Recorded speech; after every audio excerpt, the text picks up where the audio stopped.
What if the outcome was actually decided long before you ever walked into the job interview? The truth is, you're not going to win because you're playing a rigged game. You didn't mess up that interview. You were already losing before it even started. Walk into an interview thinking it's a fair shot. You believe if you prepare well, you'll stand out. If you say the right things, you'll win. If you're qualified, you'll get the offer. And that's the fake story that you've been sold. But behind the scenes, it's a totally different game. And if you don't understand that game, you're going to keep feeling stuck no matter how hard you try. So let's be real. This is the real pain that no one explains.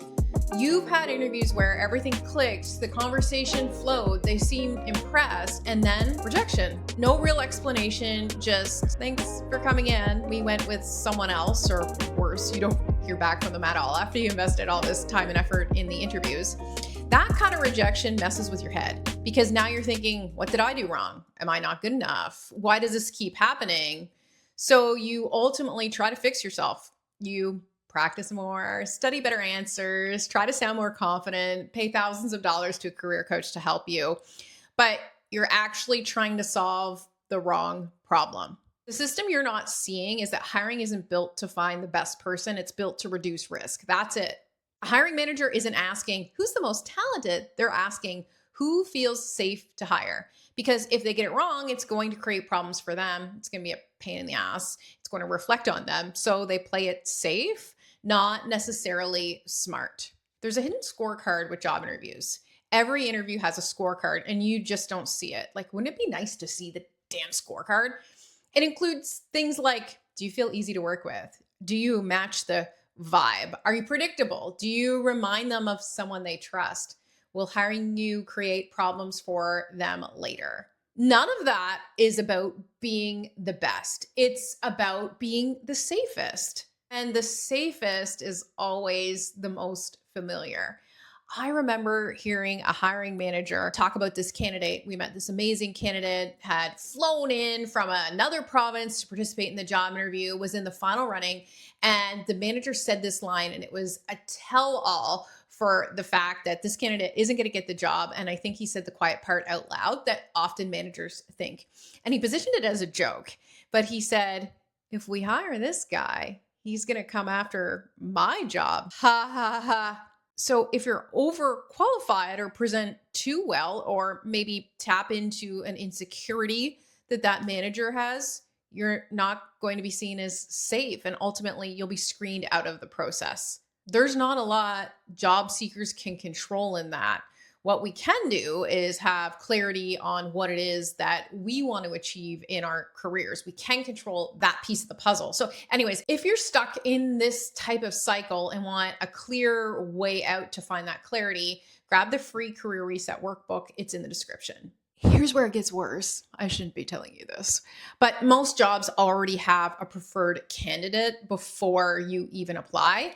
And if it's not like a preferred specific person, it's kind of like this preferred avatar. They have in their head who the person is, what they look like, their gender, their age, all of these things. But this is the part that's rarely said out loud.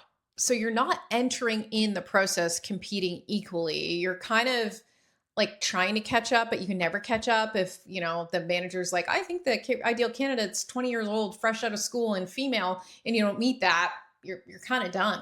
And this is why interviews can feel so like weird and random, because one interview goes great and you're rejected and another feels average and you move forward. Same you, different result. And the reality is it's not about you. It's about timing, internal decisions, who else is in the pipeline, what they already want, what that ideal avatar looks like. And the truth is, interviews don't typically decide who gets the job, they confirm. Most decisions are already leaning one way. The interview just checks if you match it, or it gives them a reason to say no. And there's this risk filter nobody talks about. When they're asking, why should we hire you? They're really asking, is there any reason not to? That's why even small things can eliminate you from the process. Not because you're bad, but because you didn't feel like safe enough. So there's this whole like illusion of fairness And companies need to do that so that they appear fair. So they post the job, interview multiple people, run several rounds, but the outcome is often already leaning one way. That's why you go through multiple rounds sometimes. And it's like for something that's never going to fully happen. What's actually happening is they need to fill a role. They already have maybe a safe option available. And then they compare everyone to that safe option and ultimately choose the candidate who presents the lowest risk, not the best, the safest. So, what do you do as a candidate if you're not safe? Well, you do all the things that you're taught to do. You try harder, submit more applications, you do more prep, you put more pressure on yourself. And this actually isn't the fix at all. You need a different approach. So, as a job seeker, you need to stop treating every job like it's real. Some roles are already filled. Some roles exist for compliance. Some roles are just testing the market. If you treat them all as real, you're wasting your time.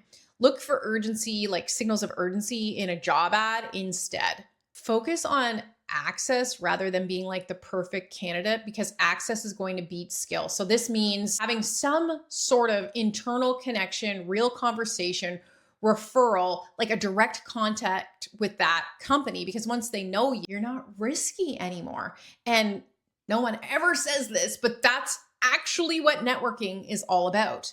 And if you can, filter before you invest your precious time in preparing for this role. Ask yourself, like, do I know anyone that works at the company? Is there an indicator of urgency? Do I have a real shot? If not, like, still go ahead and apply to the role, but be careful about how much time and energy you invest in it. And you need to change your goal. The goal isn't to win interviews and like play this volume game. The goal is to enter the right interviews, because if the door wasn't open, you're never getting in. The big realization that job seekers need to come to is that you're not failing. You're in a system that's really not designed for you to win. That's why it all feels so confusing. That's why it feels also inconsistent.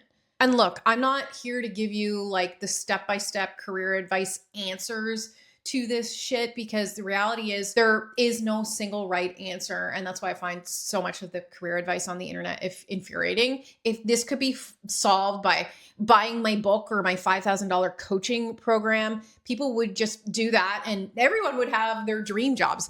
And none of that is true. We can like shift our mindset and educate ourselves about what's really going on to maximize our odds of success. But the real truth is there is no simple, easy answer to any of this. As a 20+ year HR veteran myself, here's what I would do. I would be selective about what roles I applied to and interviewed for, and like what I invested my time in. Bullshit about customize your resume for every single role is that it's bullshit. You should not invest hours of your precious time customizing your resume for a role that's like a ghost job to begin with, that is so insane.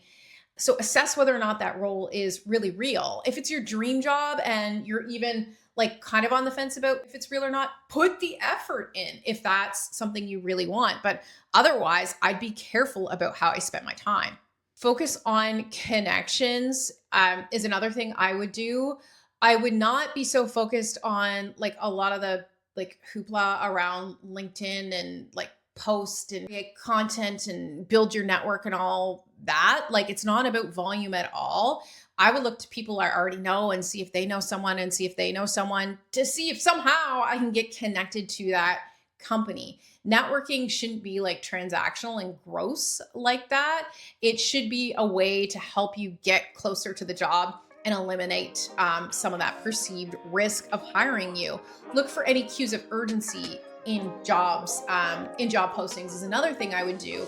If there are deadlines, if the process is clearly outlined, that would tell me that the job posting is real. I would avoid low probability roles because it's a waste of my time. If it's really disconnected from my resume, what they're looking for, I'd probably like not do that and stop chasing perfection.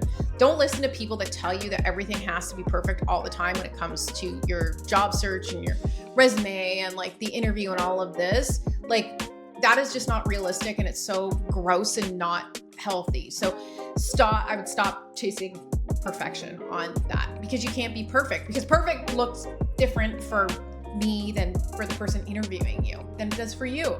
Alignment will beat effort. You don't lose that interview. You walked into a process that was already leaning somewhere else, and that's why it didn't make sense. And that's how work really works.